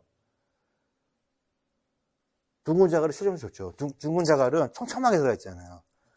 그러니까 훨씬 실정률이 좋은 거고, 깬 자갈은 이렇게도 있다, 이런 자갈도 있고, 이런 자갈도 있고, 이렇잖아요. 서로 이렇게 섞여 있다 보니까 실정률은 별로 좋지 않아요. 그래서 그렇다. 그래서 실정률이랑 공국률에 대한 정의이고, 그러면 여러분들이 우리 골재를 쓸 때는 어떤 거를 쓰는 게 좋아요? 실정률이 좋은 걸 쓰는 게 좋아요? 실정률이 안 좋은 실정 낮은 걸 쓰는 게 좋아요? 아까 둥근 자갈 쓰는 게 좋다고 했잖아요. 그죠? 실정률이 좋은 걸 쓰는 게 좋아요. 실정률. 그래서 최소한도 실정률은 60% 이상 하라는 얘기예요. 그 얘기는 여기 없는데, 우리가 보통 실정률은 60% 이상 하게끔 이렇게 조절을 해주는 게 좋아요. 자, 그래서 여러분들은 일단 개념은 실정률이 뭐고 공국률이 뭔지 아는 게 좋고, 기본적으로 실정률이 좋은 골재를 쓰자. 그러니까 그럼 만약에 깬 자갈 같은 거를 쓰게 되면 어떻게 돼? 그런 경우에는 중간중간에 모래 같은 거를 잔골재를 잘 적절히 섞거나 아니면은 또 뭐 공기연행제라 해가지고 기포를 발생시키는 그런 약품이 있어요. 그런 걸 같이 넣어주면 조금 이렇게 커버가 되는 그런 게 있어요. 좋아. 응.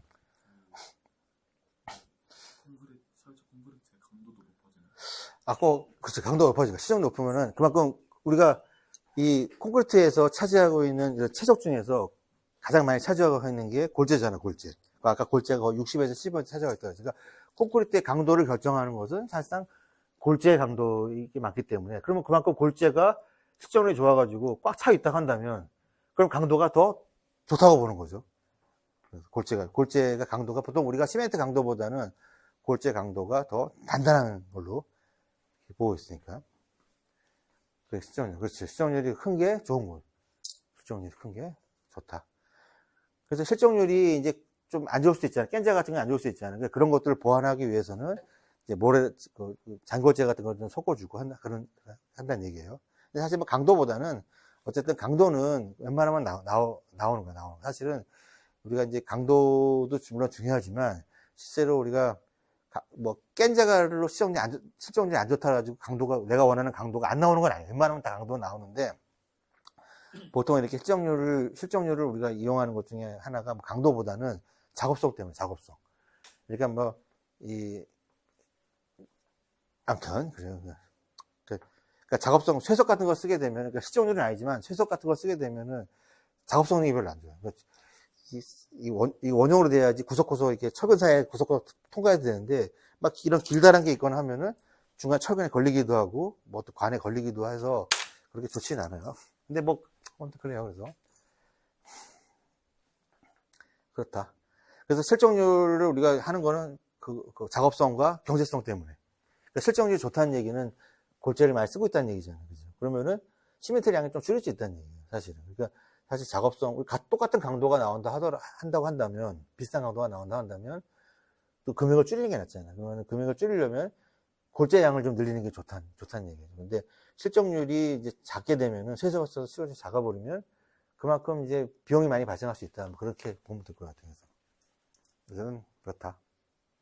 그러니까 강도적인 측면이나, 비용적인 측면이나, 또는 워커빌리티 측면이나, 실정률이 큰 게 좋고, 근데 꼭 실정률이 크다고 해서 워커빌리티가 좋은 건 작업성이 좋은 건 아니지만, 입도가 조금 이제, 쇠석 같은 걸 많이 안 쓰고, 쇠석을 많이 안 쓴다는 얘기는 실정이 좋다는 의미이기도 하거든요. 그러니까 그런 의미로, 둥근 골재를 썼을 때 작업성이 좋다는 얘기예요. 아무튼 그런 내용이에요. 그리고 질문을 좀 해줘요. 해줘야 나도 좀 이렇게 설명하고 싶은데, 혼자 막 떠들고 있으면, 나도 듣는 여러분도 힘들고, 나도 힘들고.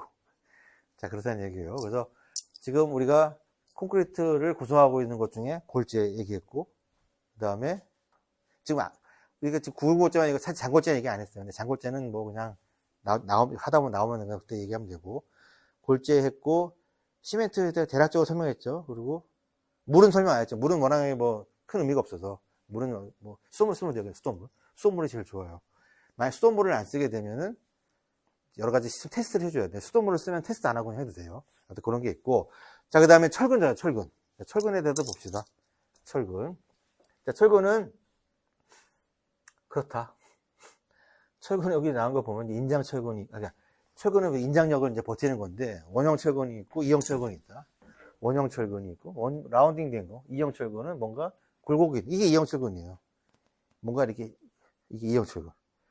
우리 여러분 철근 보면 이렇게 중간에 마디가 있고, 리브가 있어요. 리브랑 마디가 있어가지고, 요게 리브, 요게 마디. 그래서, 왜 리브랑 마디가 왜 있어? 왜 이형 철근을 써요? 원형 철근 대신 이형 철근을 쓰는 이유는, 보통 이게 많이 쓰는데, 부착력. 이렇게 당겼을 때 빠지면 안 되잖아요. 아무래도 이형 철근이 잘 안 빠지겠죠. 그래서 이형 철근 많이 쓰는 거고. 그 외에도 뭐 피아노선 같은 것도 써요. 피아노선, 용접 철망 같은 거를 쓰기도 하죠. 우리 방바닥에 뭐 미장 같은 거 할 때 이거 쓰기도 하고. 피아노선 언제 써요? 피아노선은 탄성 있잖아요. 이렇게 당기잖아요. 긴장해가지고. 이거 콘크리트를 묶기 전에 이렇게 미리 당겨놔. 긴장을 해요.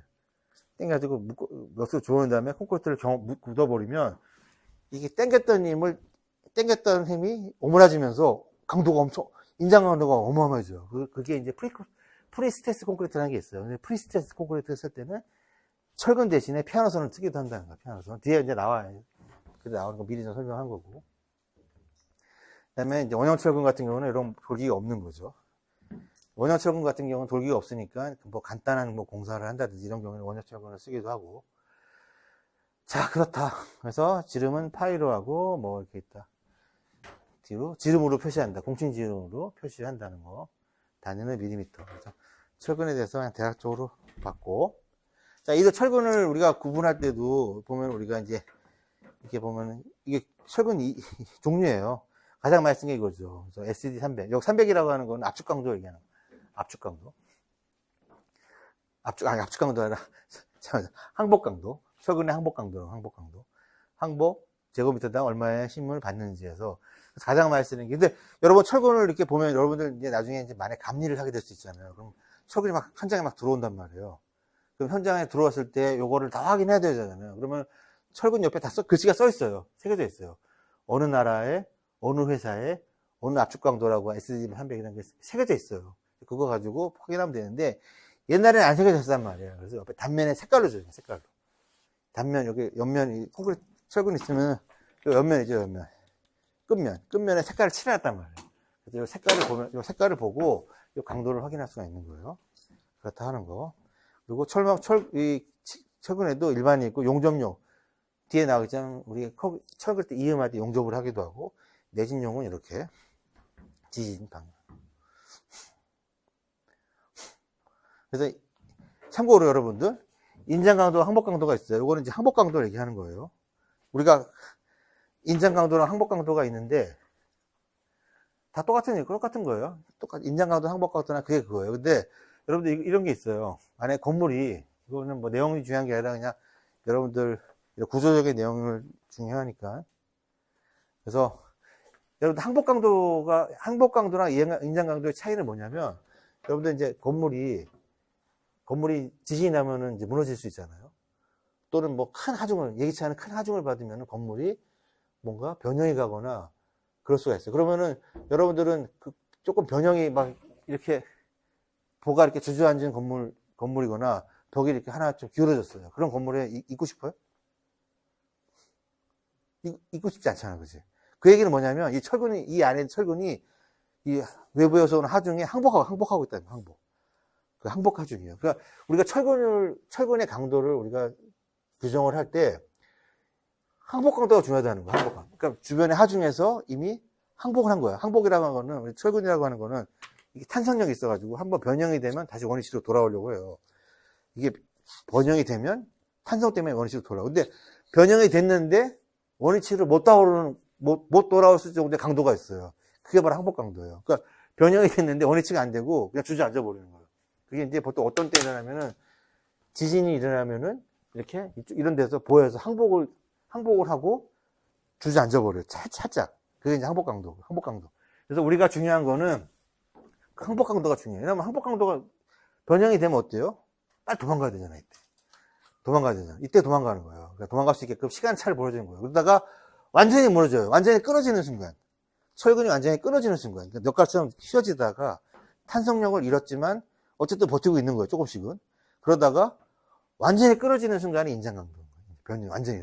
인장 강도라고 하는 얘기는 건물이 완전히 무너져 내리는 걸 의미하는 거예요. 그래서 여러분들 내진 설계를 할 때 어떻게 해요?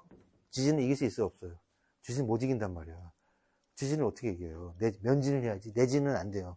자, 그러면은 어떻게 하냐면, 우리 설계할 때 항복 강도랑 인장 강도의 시간차를 주는 거예요. 변형이 일어나고 나서 바로 그러니까 항복을 하고 나서 바로 무너지는 게 아니라, 항복한 다음에 한 30분에서 한 10분 정도 시간차, 1시간 정도 시간차가 나면은 그때 무너지게끔 설계를 하는 거예요. 그러면은 그때 그 시간에 1시간 동안 어떻게 하면 돼요? 빨리 도망가면 되는 거예요. 그러면 산단 말이야. 근데 만약에 인장 강도랑 항복 강도, 만약에 철근을 갖다가 막 200개, 100개를 넣어버렸어요. 그러면 어떻게 돼요? 강하잖아요. 철근을 만약에 원래 10개만 넣어야 되는데 철근을 100개를 넣었다고 쳐요. 엄청 강해요. 강하지만 그게 엄청난 강한 힘을 버티다가, 훨씬 더 강한 힘을 버티다가 항복 강도랑 인장 강도가 거의 같아져 버리고 동시에 그냥 무너져 버려요. 추성 파괴. 그래서 철근을 많이 집어넣으면 좋다, 안 좋다? 안 좋다는 얘기야. 시간 차이가 없어, 시간 차. 인장 강도하고 항복 강도에 시간 차이가 없기 때문에 지진이 나면 버티는 건 오래 버티는데 어느 순간에 한 번에 무너지더라. 그게 이제 추정 파괴를 하는 거야, 추정 파괴. 그래서 여러분들 고베 지진, 일본에서 지진 났어요. 옛날에 고베 지진 났는데 많은 사람들이 죽었어요. 어디서 죽었냐면 다 철근 콘크리트 집에 사는 사람들만 죽었어요. 나무 집에 사는 사람들은 안 죽었어요. 목고조에 사는 사람들은 목고조는 완전히 무너지는데 시간이 더 걸려요. 그 시간이. 목고조 자체가 연성이기 때문에. 근데 철근 콘크리트지에는 강도는 뛰어나지만 무너질 때 한 번에 무너지더라. 이런 유리 깨지듯이. 그렇듯이. 지금 요거 나와서 한 얘기예요. 항복 강도라는 얘기랑 인장 강도가 나왔기 때문에 한 얘기. 그래서 우리는 강도를 할 때 우리는 인장 강도로 하는 게 아니라 완전히 끊어지는 건 의미가 없는 거고 항복하는 거. 탄성력을 잃었을 때 강도가 철근에서 의미가 있다라고 하는 거예요. 그래서 항복 강도, 인장 강도를 여러분들이 그 의미를 이해를 한번 해봐라. 그래서 우리 구조 설계할 때 강도 기준은 항복 강도다라고 하는 거. 이게 나오네요, 그죠? 1.2배 더 크게 하라는 얘기죠. 인장 강도가 더 크다는 얘기예요. 요 시간 동안 도망가라는 얘기예요. 완전히 무너질 때까지 버티다가. 넘어가고, 이제 이건 일단 넘어가고요. 그래서, 자, 철근은 그냥 이게, 철근의 길이는 보통 얼마예요? 보통 우리가 12m, 15m, 8m 막 이렇게 나오는데, 여러분들 가끔씩 뭐, 트럭에서 철근 이렇게 이동하는 트럭 같은 거 본 적 있지 않아요? 막, 휘청휘청 거리면서. 그럼 길이 하면 제발, 얼마일 것 같아요? 잘은 모르지만 15m를 넘지 않단 말이에요. 왜 15m를 못 넘냐면, 길이가 길면은, 운반할 때 장비가, 또 장비를, 특수 장비를 이용해서 운반을 해줘야 돼요. 그러니까, 뭐, 더 길면 좋죠. 그래서 철근은 아무리 길어도 10m, 15m를 넘게 되면은 운반비가 많이 들어가기 때문에 15m까지는 안 가고. 그럼 보통 12m, 8m 많이 쓴단 말이에요. 8m짜리 길이를. 왜 8m짜리 많이 쓰냐면, 여러분들 기둥하고 기둥 사이에 간격이, 보통 철근 콘크리트 구조의 기둥과 기둥 사이의 간격은 보통 뭐 7m, 7.5m, 길어봐야 9m 정도 돼요. 그렇게 넘어가면, 10m가 넘어가면 좀 위험하단 말이에요. 위험하다기보다도 기둥과 기둥 사이가 10m가 넘어가 버리면 보호 두께를 두껍게 해야 돼요, 보호 두께를. 만약에 6m라면 보호를 얇게 해도 돼요. 그러니까 10m, 10m로 하게 되면, 기둥이 좀 적지 않나요? 그러니까 저가 더 좋은 게, 기둥은 적어지지만 보호 두께가 커지기 때문에 철근이 더 많이 들어가더라. 그거를. 그래서 보통 우리는 철근 콘크리트 설계할 때는 보통 뭐 7.5, 7.2m 관계로 보통 철근을 설계를 한단 말이에요. 그 기둥 간격을 설계를. 그러니까 철근 길이는 8m짜리 많이 쓰는 거예요. 8m짜리. 그러면 보통 이제, 그러면 8m짜리를 쓰는데 그거를 중간에 이을 수도 있어야 되잖아요. 그냥 쓰는 게 아니라 만약에 중간에 이어야 되잖아요. 이렇게 이어야 되잖아요. 있거나 또 어디 정착을 하거나. 그러니까 이음이라고 하는 거 철근을 서로 철근끼리 이어버리는 거고, 이을 때 그냥 감는 거야, 이렇게. 딱 없어요. 감는 거고, 정착은 내가 이 기둥에서, 기둥 여기, 기둥 있죠? 기둥에서, 기둥과 기둥 사이에 보가 지나가는 거예요. 이 보에서 이 철근을 배근하고 나서 이 보에 철근을 배근할 때 가다가 정착을 시켜야 되잖아요. 그러니까 정착이라는 게 있고, 이음이라는 게 있어요. 자, 근데 이을 때, 그러니까 있거나 정착을 할 때, 철근을 잇거나 또는 철근을 어디다 정착을 할 때 부착력을 크게 하기 위해서 어떻게 하냐면은 후크 선장, 갈고리를 만드는 얘기예요, 갈고리. 그래서 갈고리에 대한 얘기예요. 그래서 이거 표는 그냥 여러분들 좀 어려울 수 있으니까 그냥 넘어가고. 여러 가지의 갈고리 형태가 있다는 얘기예요. 뭐 90도가 있고 180도가 있고 135도가 있고 갈고리가 있는데 철근의 두께라든지 이런 거에 따라서 다 구부리는 그런 반경이 다 달라요, 조금씩. 근데 이걸 여러분들 이것까지 하기에는 너무 어렵고, 어쨌든 여러분들은 이것만 알면 돼요, 우선. 철근을 잇거나 정착할 때 그 부착력을 크게 하기 위해서 끝부분을 이렇게 후크를 주는데, 그게 이제 후크 갈고리라고 하는 거고, 갈고리는 뭐 철근의 지름이랑 뭐 철근의 강도에 따라서 조금씩 크기가 다를 수 있다.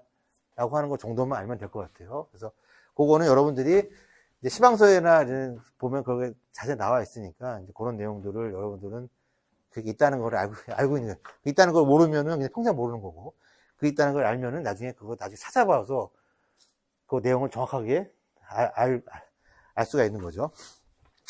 자, 그래서 철근 구부림의 이런 치수들 이렇게 표현하고 있다. 하나만 그냥 볼까요? 하나만 볼게요. 그래서 보면, 자, SR300. 강도 300짜리에, SR300짜리에 철근이 있는데, 그 철근이, 그 지름이 16mm짜리 철근이에요. 16mm짜리 철근이 있다고 칩시다.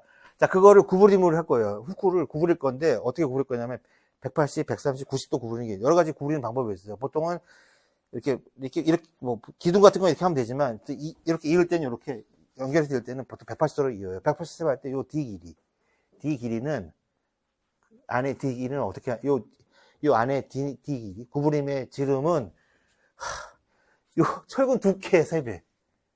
무슨 말인지 알겠어요? 요 D는 3D 이상, 철근의 지름의 3배 이상 하라, 그런 얘기고. 철근 지름이 16이었잖아요. 그러면 16 곱하기 3 하면은, 32, 얼마야? 16 곱하기 3하면 얼마죠? 48이요. 48만큼, 요 지름을 48 정도 하라는 얘기고. 그때 여장도 해서. 그래서 이렇게 이란 얘기예요. 이런 식으로. 이런 기준이 있다라고 하는 거. 이 기준까지는 몰라도 되지만, 어쨌든 구부려야 된다. 후크를 줘야 된다라고 하는 거는 알아야 되는 거고. 그리고 중간에도 구부리는 거예요. 중간, 단부에다가 하는 경우도 있고, 중간에다가 구부리는 경우도 있다라고 하는 거예요. 이런 거잖아요. 앞에서 보면, 이거 구부려야 되잖아요, 이렇게, 이거. 늦건인데, 늦건을 구부려야 되잖아요. 구부릴 때 어떻게, 얼마큼 구부릴 거냐. 또 이제 중간에 이어야 된단 말이에요, 이런 데다. 이을 때 어떻게, 후크를 어떻게 할 거냐. 또는 이게 정착이라는 거 갖다 정착을 하는 거거든요. 철근을. 이 부호의 철근을 갖다 정착을 할 때, 정착 끝부분에도 여기 후크가 줬죠, 있잖아요. 있을 때 얼마만큼 어떻게 후크를 해야 되냐라고 하는 거가 규정이 있다라고 하는 거예요. 그래서 구부림 이런 거, 후크. 그래서 요 표가 있다라는 거. 그래서 지금 요거 중간에 구부리는 것 같은 경우는 다 달라요. 여러 용어를 좀 알아야 되는데 어려울 수 있어요. 여러분들한테는. 띠철근, 스트럽, 나선철근, 슬래브, 벽근. 좀 어렵죠. 근데 요거는 이제 자연스럽게 알게 돼요. 근데 하나만 봅시다. 띠철근, 스트럽. 띠철근은 아까 보호 있죠, 이거? 요거, 그냥 하나만 보면. 자, 요거 보잖아요. 보호를 둘러싸고 있는 늦근이라고, 스트럽이라고 그래요. 요걸 늦근이라고, 늦근. 갈비뼈, 늦근이라고. 똑같아요. 기둥, 보호를 이렇게 세워놓으면 여기도 있잖아요. 요걸 띠철근이에요, 띠철근. 같은 거예요. 결국에는 같은 용도인데, 다 전단력을 이제 지지하는 용도인데, 이름만 다른 거예요. 요거 스트럽이라고, 요건 띠철근이라고 한다는 거. 어렵나요? 어렵죠? 일단은 어려워도 잊어버리세요. 일단 듣고 잊어버리고, 이거는 조금 내가 좀 약간 또 어렵게 지금 하고 있는 건데, 사실은 그냥 쉽게 넘어가도, 대충 넘어가도 되는데, 조금 제가 어렵게 얘기하는 거니까, 어려운 거는 일단 듣고, 어렵다고 잊어버려도 돼요. 다 잊어버려도 돼요. 아까 이것만 기억하면 돼요. 뭐만 기억하라? 콘크리트 장단점이랑 요거만 있죠. 특징.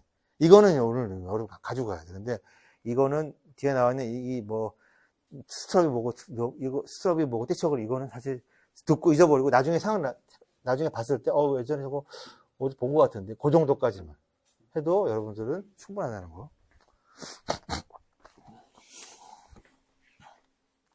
자, 그래서 철근의 이음 방법, 오늘 몇 시죠, 지금? 잠깐만, 뒤에 보고.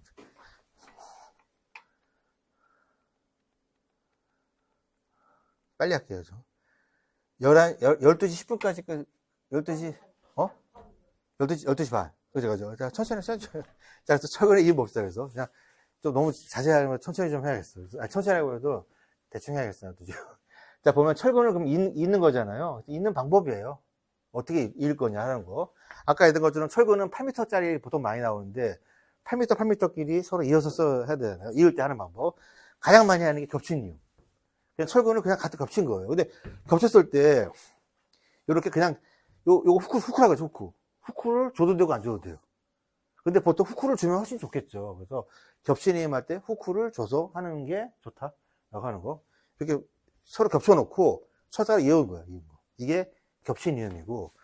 그 다음 용접 이음이 있어요. 다 이거 위에 있는 거를 그림으로 안 보고, 글씨라고 그림만 보는 거예요. 보세요, 여기.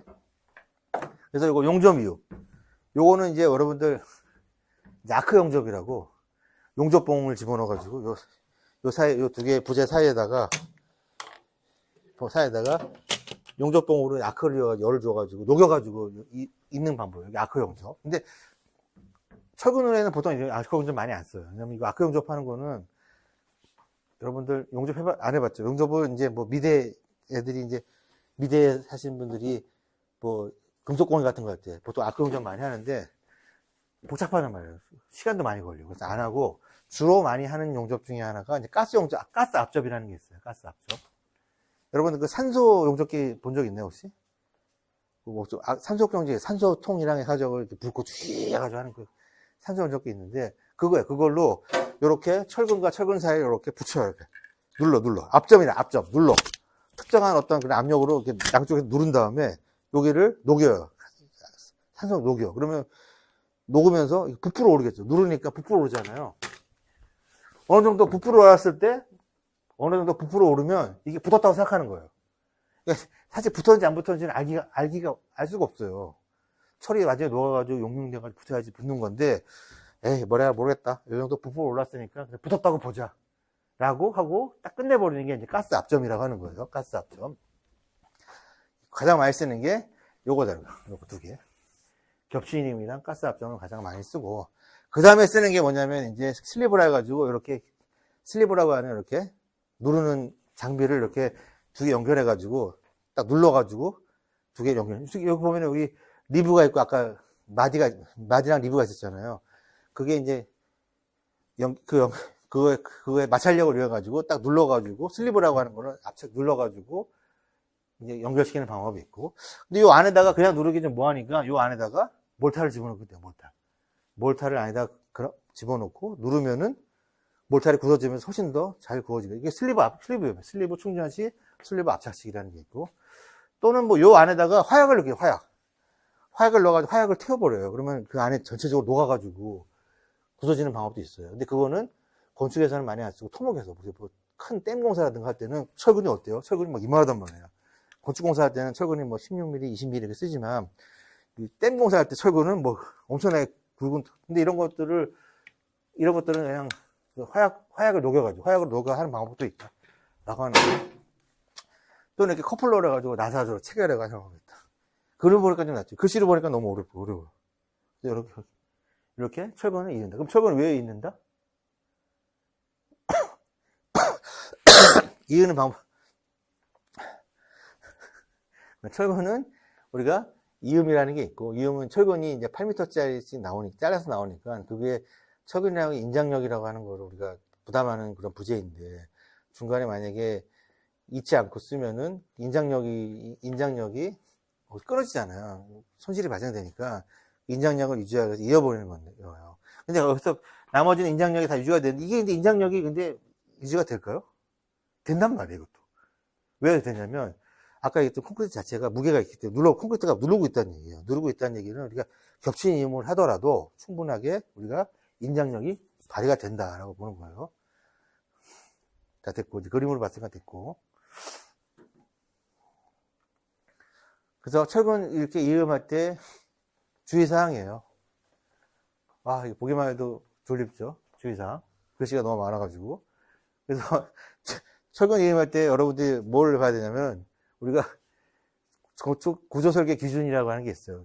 국가에서 어디 협회에다가 용역을 줘가지고 이렇게 만들어 놓은 그런 기준들이 있어요. 그리고 또 시방서라는 것도 있고, 그런 거에 따르라는 얘기예요. 철근 100원도에 거기에 따라서 해라. 그 얘기예요. 근데 그거고, 딱 보니까 여러분들이 이걸 보면은 막 저도 막 졸릴게요. 뭐 정신이 없어요. 그래서 중요하다고 생각한 거가 있는지 한번 찾아볼게요. 그 얘기죠. 너무 굵은, D30원은 너무 두꺼운 거, 아까 얘기했죠. 너무 두꺼운 철근은 우리가 겹친 이음을 하지 않는다는 얘기. 아까 겹쳐있다는 건 인장력이 좀 정확하게 전달이 안 될 수 있잖아요. 그래서 아주 두꺼운, D35 같은 경우는 좀 두꺼운 편인 거예요. 뭐 기초라든지 또는 뭐 토목공사에 쓰는 그런 철근인데, 그런 경우는 일단 겹치는 하지 말고 다른 방법, 슬리브라든지 용접이라든지 이렇게 하라는 얘기고, 그리고 이을 때 이게 굵은 거하고 얇은 거하고 이으면은 돼요, 안 돼요? 안 되잖아요. 이을 때 같은 걸로 하라고, 그런 내용이에요. 여러분들 읽어보면 알 수 있는 그런 내용이고, 그리고 아까 갈골 후크 있죠. 후크는 이음 길이에 포함하지 않는다. 그리고 이음 길이도 정해져 있어요. 이음 길이. 이음 길이 정해져 있어요. 그래서 보통 우리가 압축력을 받는 부분이 있고, 인장력을 받는 부분이 있어요. 철거는 인장력이 중요하잖아요. 그러니까 인장력을 받는 부분은 좀 더 많이 있고, 40D. 많이 있고, 압축력을 받는 부분은 사실 철근이 안 들어가도 되거든요. 안 들어가도 되는데, 그래도 거기 이을 때는 조금만 덜 겹쳐해버려요. 그런 내용이요. 그런 내용이 여기 있어요. 어디 있냐면, 없네요. 여기 있네요. 그죠? 아니다. 여기 없네. 여기는 없네요. 그게 제일 중요한데. 자, 어쨌든 그런 내용들이다. 라고 하는 거. 그래서 읽어보고, 읽어봐서, 읽어보면 다 맞는 내용이에요. 그죠? 특별히 어려운 내용. 읽어봐봐. 졸립죠. 읽어보면 졸립죠. 잠 안 올 때 읽으면 딱 좋은데, 어쨌든. 자, 요거를 여러분들이 한번 읽어보고, 의문점이 있으면은 저한테 질문을 하고 넘어갈게요. 왜냐면 이거를 다 설명하려면, 너무 피곤할 것 같아요, 여러분들이. 나도 피곤하지만 여러분도. 이런 게 있다. 이음시에 주의해야 할 점들, 고려할 사항이 있고. 자, 이제 정착. 정착이라는 거는 갖다 꽂는 거라고 했잖아요.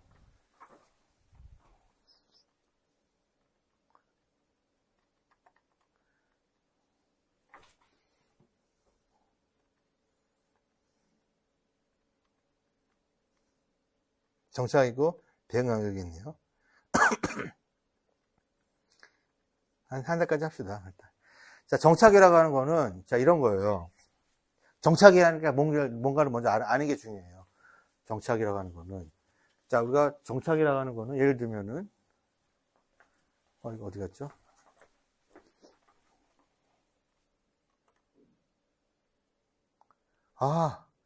아직 이임 아직 안 끝났네. 네네네. 여기 예의만 했었네. 자, 여기 뒤에 있었네요. 내가 어쩐지 이상하다 했다. 여기 고려사항 다음에 뒤에 보면은, 자, 철거 이음할 때 주의할 때, 아까 제가 얘기했잖아요.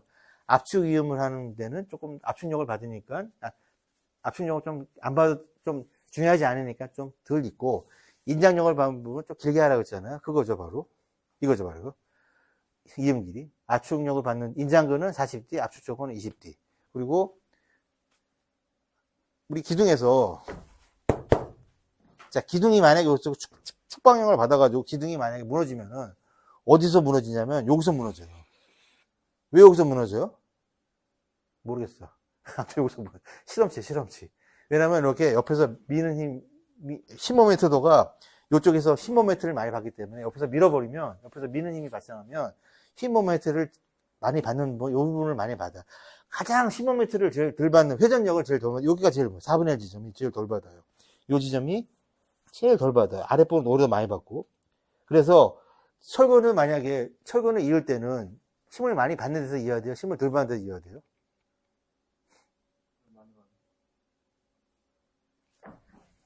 스트레스를 많이 받는 데서 이어야 돼? 스트레스를 덜 받는 데서 이어야 돼? 덜 받는 데서 이어야 되잖아, 그지? 철근이 스트레스를 받고 있잖아. 막 피곤하면 일을 많이 하고 있으니까 좀 열렬한 데다가 있는 거예요. 여기가 제일 스트레스를 덜 받는 데니까 여기서 있는 거예요, 여기서. 4분의 1 지점. 그래서 응력을 받는 곳을 피하라. 철근을 이을 때는. 여기가 제일 스트레스를 많이 받고 있단 말이에요. 여기서 이으면 안 되는 거예요. 그나마도 스트레스 받아서 힘들어 죽겠는데, 여기서 이으면 어떡해. 그래서, 근데 중요한 거는, 또 중요한 것 중에 하나가, 그렇다고 여기 다 이어버려. 철근이 여기 막 여러 가닥이 나올 거 아니에요. 여기서 다 이어버리면 안 된다는 얘기예요. 여기서 하나 있고, 여기서 하나 있고, 여기서 하나 있고, 여기서 하나 있고, 이런 식으로. 엇갈려 가면서 이으라는 얘기. 그 얘기예요, 그죠? 집중시키지 말라. 한 거제. 요 내용이 사실 더 중요해요. 앞에 있는 거 고려사항보다도. 집중시키지 말고, 요거는 객관식 문제로 나오기 좋겠다. 응력의 요소를 피하고, 그리고 기둥 같은 경우는 지금 요 부분에서, 여기가 제일 힘이 덜 받지만 요 부분에서 엇갈려가지고 대략적으로 이란 얘기고. 자, 보호는 마찬가지로. 아까 스트레스 어디 받는다 했어요? 보가 이렇게 집중하지 받으면 블록한 부분이 스트레스를 많이 받고 있는 거예요. 블록한 부분이. 터지잖아. 블록한 부분 터지니까. 그럼 블록한 부분이 어디 있어요, 지금? 그래, 여기랑 여기가 블록하잖아요. 이렇게. 스트레스를 많이 받고 있는 거잖아요. 그럼 스트레스 안 받는 부분이 이 부분인 거예요. 스트레스를 받지 않는 이 부분에다가는 우리가 구조적으로 봤을 때는 철근이 없어도 돼요. 아예 없어도 돼요. 철근 여기 몇 가닥 빼먹어도 상관없어요. 그 얘기예요. 그래서 아까 이 얘기를 여러분들이 이해를 하겠습니다. 요거 4번이죠, 4번. 다른 것보다도 요 중에 4번이 제일 중요해요. 4번을 한번 읽어보세요. 이게 이해가 돼요?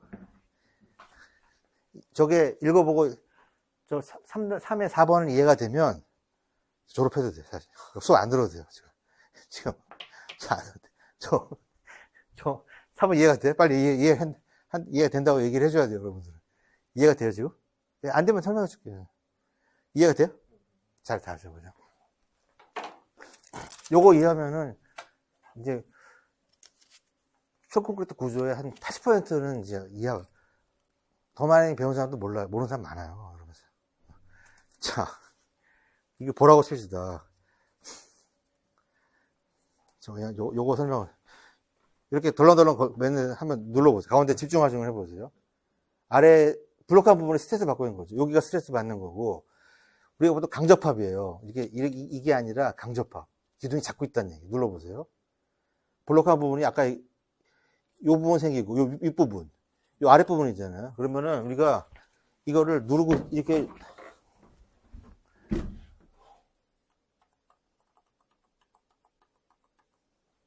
누르면은 변형이 여기가 제일 많이 일어난다는 거죠. 이렇게 쳐지잖아요. 이렇게 쳐져가지고 이 부분이 제일 많은 변형이 일어나요. 아랫부분. 그잖아, 그지? 인장력, 변형. 이분이 이렇게 부러지잖아요. 이렇게. 변형이 많이 일어나잖아요. 여기는 압축이지, 여기는, 그러니까 이쪽이 늘어나잖아요. 아랫부분이 늘어나잖아. 그지? 그러니까 여기가 변형이 많이 일어나니까 여기를 보강을 해야겠죠. 그죠? 이해가 되냐? 이쪽은 늘어나죠. 이쪽 줄어들잖아요. 압축이고 인장이잖아요. 그럼 철근은 인장을 담당한다고 했잖아요. 그럼 여기다가 철근이 여기 철근 넣어봐야 의미가 없다는 얘기예요, 여기는 그냥 콘크리트가 갖고 있다는 거예요. 이렇게 집중 하중이 발생하면은, 이렇게 블록해지니까, 이 아랫부분이 취약하다는 얘기예요, 취약. 그러니까 여기에 철근을 매입하는 거예요, 철근을. 그리고 여기 아까 살짝 올라왔잖아요, 살짝. 그러니까 여기도 균열이 위쪽에서 발생된다는 얘기예요, 위쪽에서. 반대로, 여기, 단부는. 그러면 위쪽이랑 이쪽 아래쪽이 철근이 스트레스를 많이 받고 있다는 얘기잖아요. 그지? 이해가 되죠? 여기랑 여기가 그러니까 스트레스를 많이 받는 데다가 철근을 많이 배근한 거잖아요. 여기 스트레스를 많이 받잖아요. 그러니까 여기 철근을 많이 배근하고, 여기도 많이 배근한 거예요. 여기도 많이 배근한 거예요. 이거 없어도 돼, 사실은. 철근. 없어도 안 무너져요.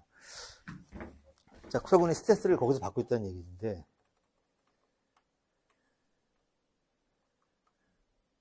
그러면 아까 여기 단면도예요. 그럼 아까 스트레스 여기 만들었잖아요. 여기가 스트레스 많이 받는다고 했잖아요. 여기도 마찬가지로 스트레스 받. 그러면 빗끝이 부분은 뭐예요? 스트레스를 덜 받는 데는 얘기예요. 이 빗끝이 부분은 스트레스를 반대로 덜 받는 얘기잖아요. 그러니까 거기서 이으라고. 스트레스를 덜 받은 경우는 여기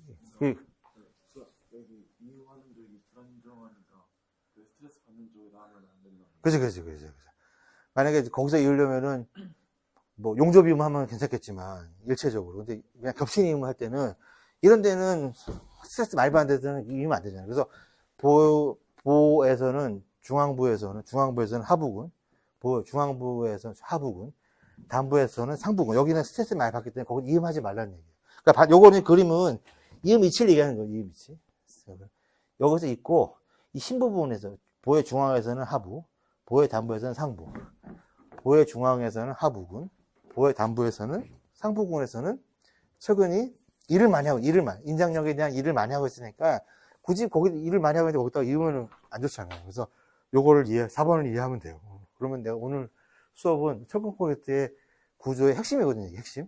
라멘 구조의 기둥 보호 구조의 핵심이기 때문에 이해가 되는 거죠. 이해가 되면 돼요. 왜냐면 저거를 그냥 글씨로 보고 하면은 의미가 없어요. 외우거나 해봐야 의미가 없어요. 이해하지 않으면은 의미가 없는 거예요. 다 됐어, 그러면. 이거 다 된 거예요. 그럼 철근의 이해 위치를 생각을 하면서 응력의 어떤 분포까지 여러분들 좀 본 거고. 자, 이해 받고. 정착까지 없어. 오늘은 정착까지만 합시다. 이음과 정착은 이제 그거거든요. 이음과 정착은, 친한 어떤, 그냥 쌍으로 같이 가는 거예요. 이음 정착. 배근 가격은 뭐 조금 의미가 달라도. 자, 정착이라고 하는 건 뭐냐면, 이 철근을 내가 시공을 생각을 해봐야 돼요. 보통 기둥을 먼저 세운 다음에 보를 세우잖아요. 그죠? 보를 세운 다음에 기둥을 할 수 있나요? 아니잖아요. 기둥을 세운 다음에 보를 세우잖아요. 공사 순서상. 철근 배근할 때. 그러면 내가 이 보에서 이 기둥은 이 철근을 배근할 때 이 보가 없었단 말이에요. 그럼 기둥은 뭐가 있었어요? 밑에 기초가 있었겠죠, 기초. 그럼 내가 현재 기둥을 배근한다 하면 현재 있는 기둥을 배근할 때 있는 것들 바닥이나 기초가 있을 거예요. 어쩔 수 없이 거기다가 정착할 수밖에 없잖아요. 거기서부터 정착을 해서 올라오잖아요. 마찬가지로 이 보를 공사할 때는 기둥이라는 게 있었다는 얘기예요. 기둥 철근이 배근하고 있는 상태예요. 그러면 당연히 여기다가 거꾸로 정착을 해야겠죠. 정착이라고 하는 거는 내가 원하는 부분에 중심선을 지나서 어느 정도 더 많이 가가지고 고정하는 걸 정착이라고 해요. 정착이라는 정의가. 이거 정착의 정의가 있죠. 인장에 맞는 중은 콘크리트 속에 연결하고. 콘크리트 속에다가 연결하고, 고착시켜가는 것을 정착이라고 한다. 그러니까 내가 이 철근을, 이 보의 철근을 기둥의 안에다가 고정을 시키는 걸 정착을 하는 거예요. 당연히 정착을 해야겠죠. 그래서, 어쨌든 정착하려고, 우리가 철근 배근으로 놓고 보면은, 이게 콘크리트는 한 번에 치기 때문에, 콘크리트 다 없는 상태고, 기둥이랑 보만 철근이 있는 상태란 말이에요, 보통. 그 상태에서 콘크리트는 바닥이랑 기둥을 한꺼번에 치니까. 그래서 볼을 한꺼번에 치니까. 자, 어쨌든 그렇다라고 하는 거예요. 정착의 의미를 좀 이해를 하면 되고. 자, 정착을 할 때에도 그러면 똑같아요. 아까 봤죠? 자, 읽어볼게요, 이거. 아까 여기가 스트레스 많이 받는다고 했잖아요, 여기가 지금, 아까 요쪽으로 블록해가지고 스트레스 많이 받는 부분이라고 했죠. 스트레스 많이 받는 부분이 인장력을 커버하겠다는 인장철근. 그럼 이건 인장철근이에요, 여기가. 인장철근이니까 40D, 좀 많이 정착하라는 얘기고. 반대로 요 하부에 있는 거는, 아까 중하부는 인장이었지만, 요 단부는, 여기 압축철근이 되는 거예요. 이를 덜 받는 거잖아요. 그러니까 좀 25 짧게 정착해야 되는 거예요. 힘을 덜 받는 데는, 힘을 덜 받는 압축철근은 좀 짧게 정착해도 되고, 힘을 많이 받는 인장철근은 좀 길게 정착해요. 40D, 20D. 지름의 40배, 지름의 25배를 얘기하는 거예요. 여기서 핵심은 그거예요. 그러면 여러분들이 만약에 정착이라는 의미를 알고, 그림에서 봤을 때는 어떤 게 압축철근, 어떤 게 인장철근인지를 아는 게 사실은 중요하죠. 그래서 요 윗부분에 있는 게 인장철근이고, 아랫부분에 있는 게 인장철근이다. 압축철근이다. 라고 하는 거. 이해가 돼요? 얘가 안 되면 얘기해도 돼요. 예, 요거. 여기가 더 스트레스 많이 받고 있잖아. 여기가 더 덜 받고 있는 거니까. 그러니까, 이거는 스트레스 많이 받고 있으니까 더 많이 가라는 얘기고, 덜 받고 있으니까 좀만 가라는 얘기예요. 그렇게 생각하는 게 더 낫겠다. 그래서 여러분들은 이거를, 글씨를 보면, 이런 글씨를 보면은, 무슨 말인지, 내가 봐도 졸려. 근데, 이거를 좀 이해를 하고, 그렇게 하면은, 너무 재밌어, 이게. 이런 얘기 하면 뭐하지만, 말도 안 되는 얘기지만, 저게 이해가 되면, 그냥, 재밌다기보다도, 그냥, 그런 거예요.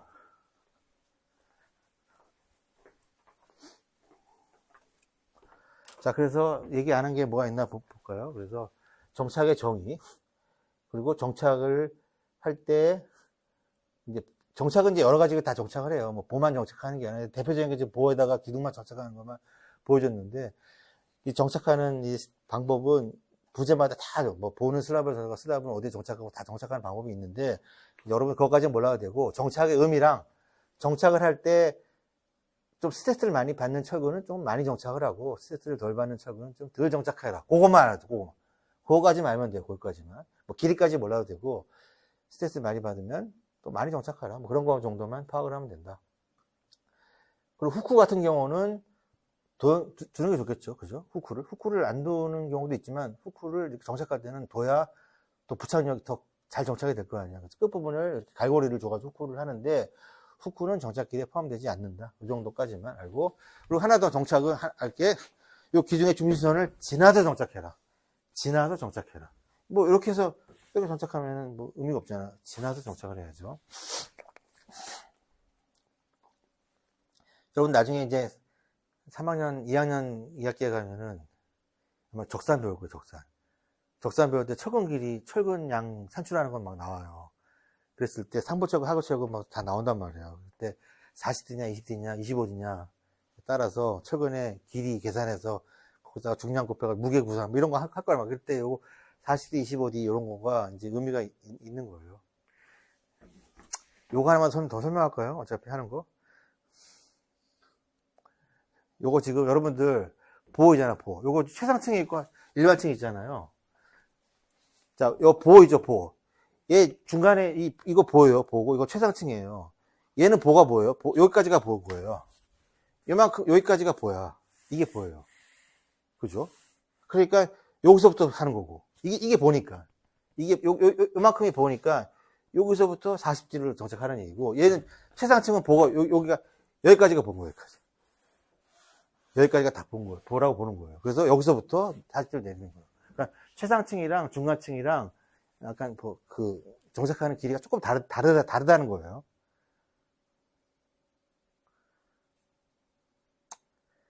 이거는 나중에 여러분 견적할 때 이런 내용이 나와서 하는 건데, 지금 알고 그냥 잊어버리세요. 여기까지는 뭐 몰라도 돼요.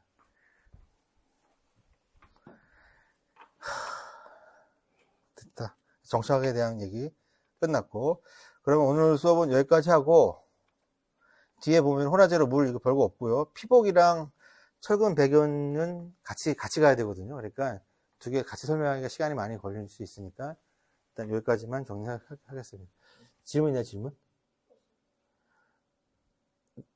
어렵지 않죠, 그죠? 어렵지 않은데, 뭐라고? 백화점보단 나은 것 뭔 소리야, 이게. 백화점? 백화점 보니 나 기억이 안 나. 너무 많은 기억을 하면은, 이게 안 돼. 용량이 많아져가지고. 자, 아무튼 그렇게 해가지고, 그래서 뭐 중간에 만약에 문제가 있거나 하는 거, 뭐 이해가 안 된 거 있으면 그냥 질문을 하세요. 차라리 제가 혼자 떠드는 것보다 여러분들이 질문 받은 거를 대답하는 게 훨씬 더 수업이 더 여러분들한테 도움이 되는 수업이 될 확률이 많단 말이에요. 여러분, 뭐, 보기도 싫어요. 사실 아니죠 졸단 말이에요. 졸려요. 실제로 졸단 말이에요. 자, 그러면 질문 없으면은, 자, 수업 마치고, 맞다. 공지하면, 여러분들, 다음 주 월요일날 보강 있는 거 알아요? 네. 다음 주 월요일날 보강이, 이제 건축 계획 895시 계획이 있으니까, 보강 있으니까, 그거 참고해서 네. 수업 참고하도록 하세요. 한국 오시면 몇 시까지 합니까? 글쎄, 한 4시 반쯤 시작하나? 4시 반이나 뭐 5시 반. 그건 내가 봐야 될 것 같은데. 아무튼 4시 반에 하면 5시 반에 시작할 거예요. 그럼 끝나는 거. 끝나는 거는 이제 거기에서 이제 한 1시간, 한 2시간 정도 되니까. 아마 4시 반에 시작하는 것 같은데, 느낌이. 그 정도, 6시 반쯤 끝날 것 같습니다. 하여튼 그 내용이 있고, 그 다음에 이 일반 구조도 보강이 아마 6월 8일인가 아무튼 뭐 그때 한 번 더 있으니까. 그것도 월요일날. 정확하게 기억 안 나는데, 그 주에, 월요일날 한 주에 또 있어요. 일반 구조는. 그렇게 알고, 그렇게 해서 진행하도록 하겠습니다. 질문 없으면 수업을 마치도록 할게요. 고생했습니다. 고맙습니다.